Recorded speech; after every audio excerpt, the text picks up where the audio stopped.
இந்த யோகி சித்தர் ஞானிகளுடைய வழிபாட்டு மார்க்கம் வேறு மாதிரி இருக்குது.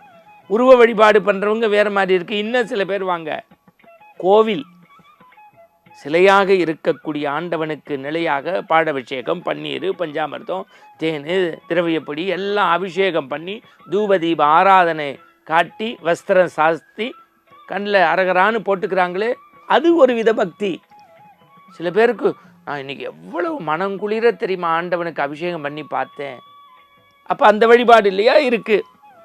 இன்னும் சில பேர் அப்படி சொல்லுவாங்க, ஏறுமையில் ஏறி விளையாடு முகம் ஒன்று, ஈசனுடன் ஞானமொழி பேசு முகம் ஒன்று. இன்னும் சில பேர் அஞ்சிலே ஒன்று பெற்று அஞ்சிலே ஒன்றை தாவி அஞ்சிலே ஒன்றாக அறிவிற்காக ஏகி. மந்திரங்கள், சகசர நாமங்கள், அனுமன் சாலிசா சொல்கிறது, விஷ்ணு சகசர நாமம் சொல்கிறது, ராகவேந்திரர் சொல்கிறது, பூஜாய ராகவேந்திராய சத்ய தர்மரஜாய பததம் கல்பவருஷாய நமதாம் காமதேனுவே.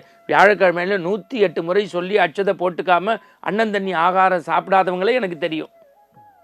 ஷீரடி பாபாவுக்கு போய் 108 நாமாவளி சொல்கிறது. அப்போ இது வழிபாடு இல்லையா? இதுவும் வழிபாடு. அப்போ இறைவன் எங்கே இருக்கிறான்? எல்லா இடங்களிலும் இருக்கிறான்.